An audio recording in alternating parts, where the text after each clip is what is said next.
Hi everyone, I'm Dr. Rupam Khanna. At 180, our aim is to gain new perspectives from world-class professional experts that combine science, statistics, and most importantly, humane values, so that we can then apply these tools in our own lives. No one has mastered or studied relationships in more details than Dr. John Gray.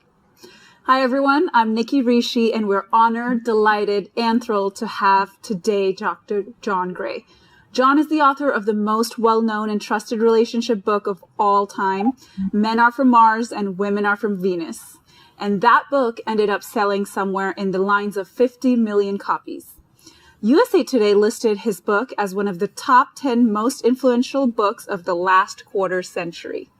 His Mars-Venus book series has forever changed the way men and women view their relationships. Dr. Gray is one of the authorities in the dynamics of male and female relationships and has written a whole series of books, over 20, on dating, relationships, marriage, and intimacy for 4 decades now. Prior to that, John was a monk for about 9 years. He studied with Maharishi Mahesh Yogi. Side note, my dad was his dentist. And he brings in the perfect harmony of science and spirituality in everything he does. He is the ideal keynote for these times of lockdown, as statistically, divorces are going up during these times, and people are struggling with relationships and connection. Welcome, and thank you so much for your ever-evolving work. Rupam, thank you so much. Yes, happy to be with you. Thank you.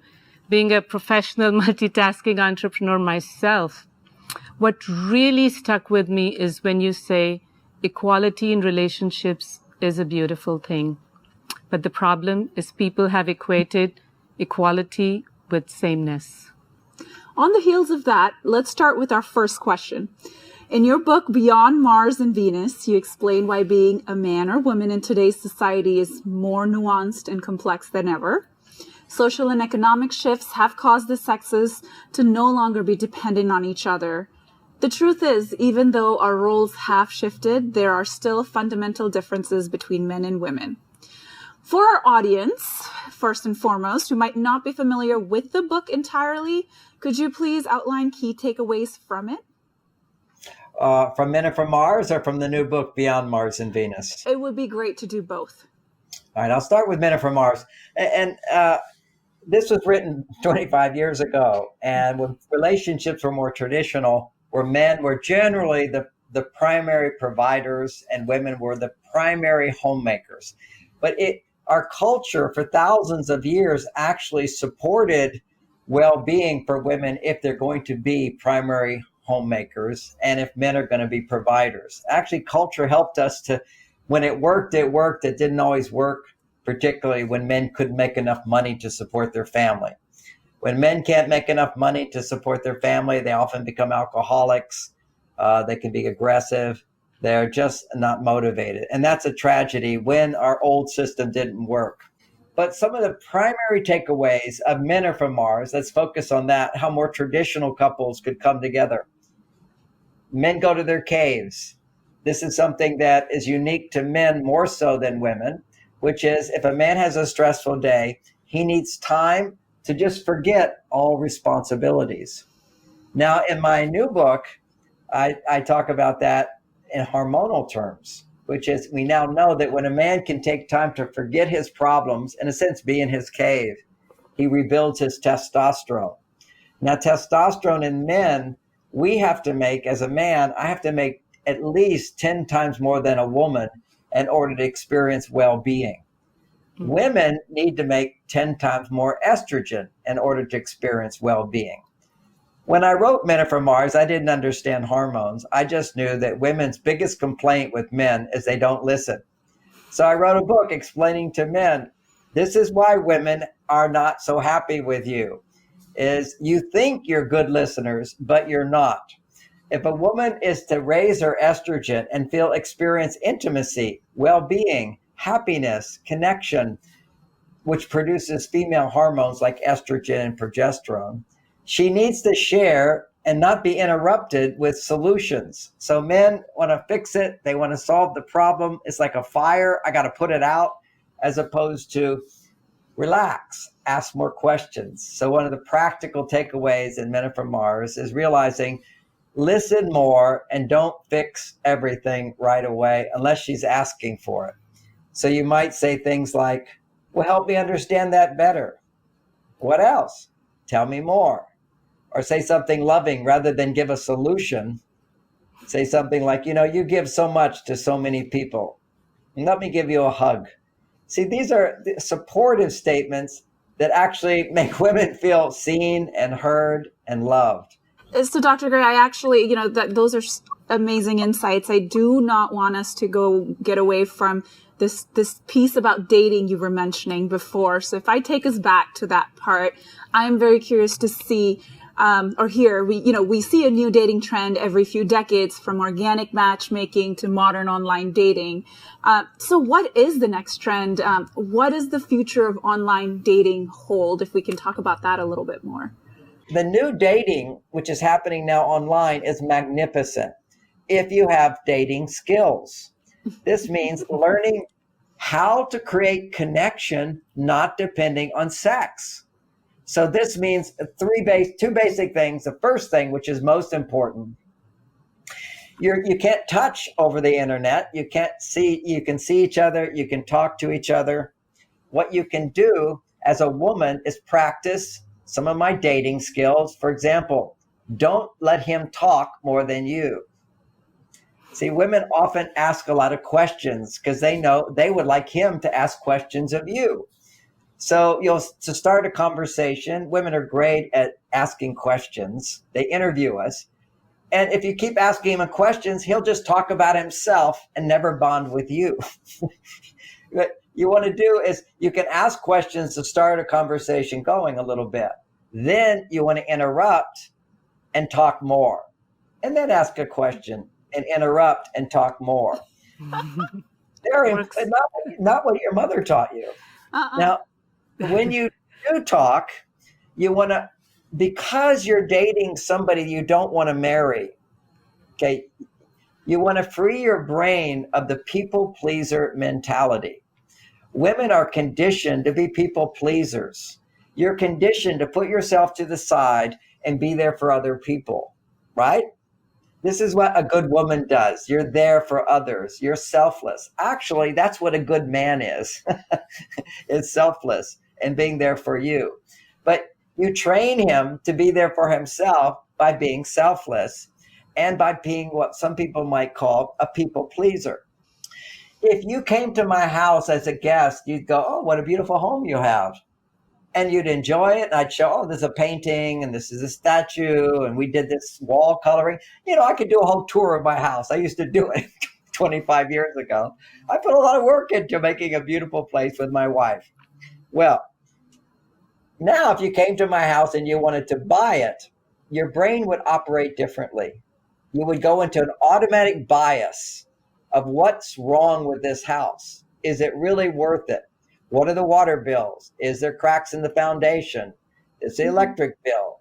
How do you take care of this place? What does under the house look like? Do you have mold? We're going to do some tests here. How about the air conditioning vents? I mean, you actually, when you buy a house today, you pay people to come in and check it all out for you to see what's wrong with it. That's what your brain turns into when you go on a date with somebody that you're feeling could be good potential to get married. So stop looking for a soulmate and start using these new communication skills where, as a woman.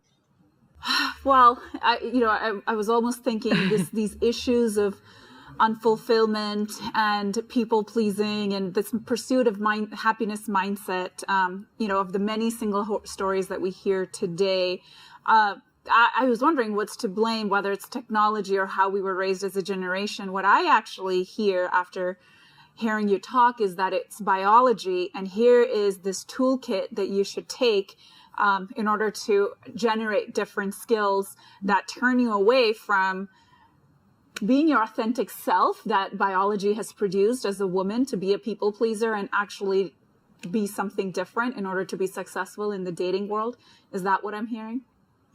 Well, I agree with what you're hearing from me, but I also agree with what you're already thinking. Technology has a big role in all of this, and our culture has a big role in all of this.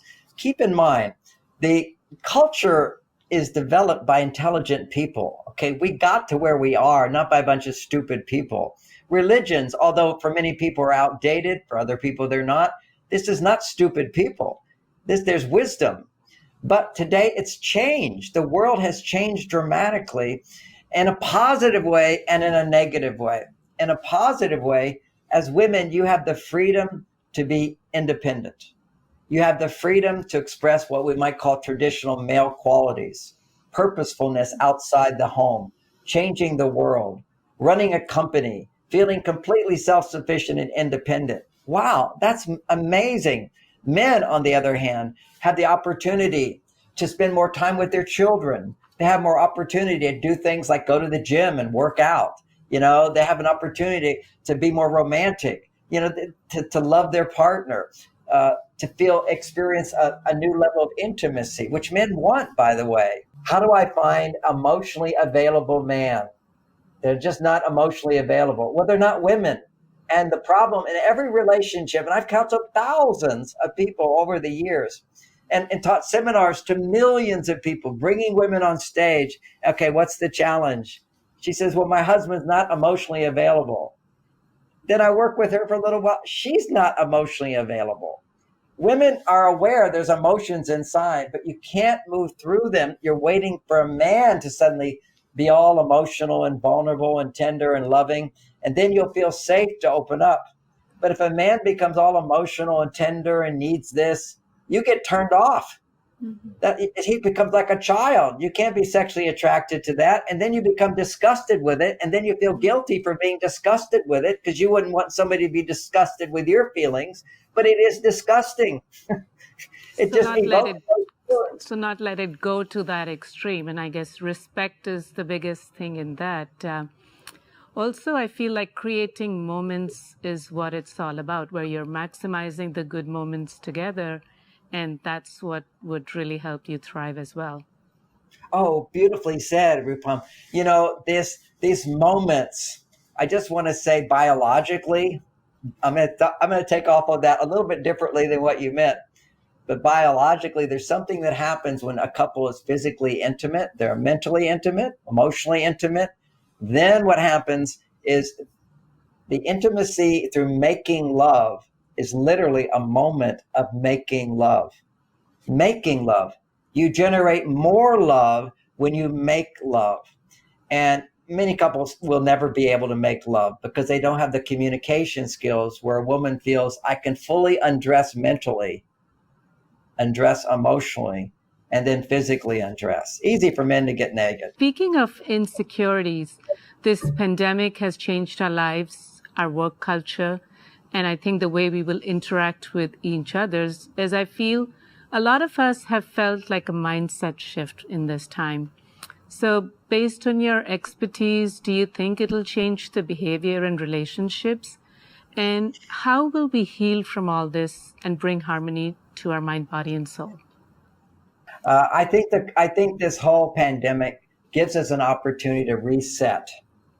And often we don't make a change in our lives until we realize our mistakes. And hopefully some people will realize their mistakes. Other people won't. Okay, so what's happening with marriages is divorce levels are dramatically increasing. We already see that. And the people are feeling when it's over and financially they can get a divorce, they want to get a divorce. So some people are just making do, but they're planning their escape.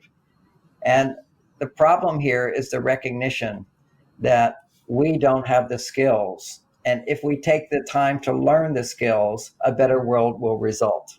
Meaning sometimes we have to fail before we're willing to change our ways. So that's one thing. Another thing is when it comes to the sickness which is happening. Many people disregard taking care of themselves to be healthy. And right now, it's a wake-up call. If you're obese, you're going to die. If you have diabetes, you're going to die. If you have high blood pressure, you're going to die. or at least your risk of all those things. And nobody's going to save you. That's a big motivator, because people need to start taking responsibility for their health. This COVID is not going away. They already talked about the vaccination. You're going to keep needing to take it. And other things are going to come. We already know with flu vaccinations that the virus mutates, and they're only so effective. Sometimes only 40% effective with the flu vaccine. That means 60% of the people get flus. So people are waking up now. We're living in a dangerous world in terms of the foods we eat and the way we live our lifestyle.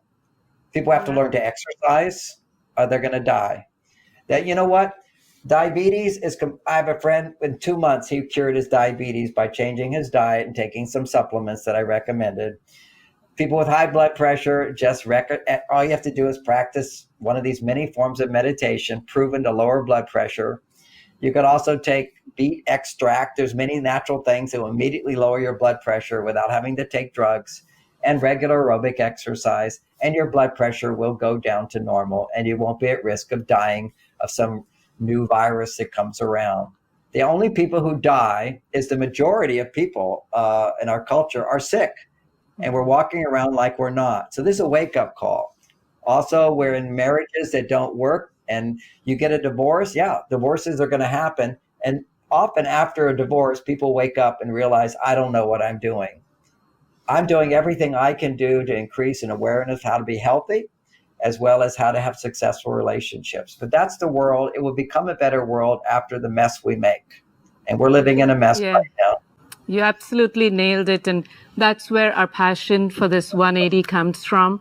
It's that desire to get more integrative medicine and really understand that whole mindset. But this was beautiful. We have the power. Thank you for sharing. Yes. Yeah, that was beautiful. And before we say thank you, I'd like to share a story. So every morning I listen to something that puts my mindset in a peak state. So one morning a few months back, I was listening to your talk, and you said, when your heart is open and your authentic self comes forward, and from that place, when a desire is born, the universe aligns all forces to manifest it. So thank you for being that manifestation and being here today on our stage. Yes, thank you, Dr. Gray, for your time and for being an ambassador to 180 Elevate. For those of you in our audience, John goes live on Facebook every Thursday from 10 a.m. to 12 p.m. on facebook.com/mars.venus.john.gray. You can find more information about him on his website at marsvenus.com. Thank you very much, and we look forward to hearing from you again. Thank you. Thank you so much. Thank you so much.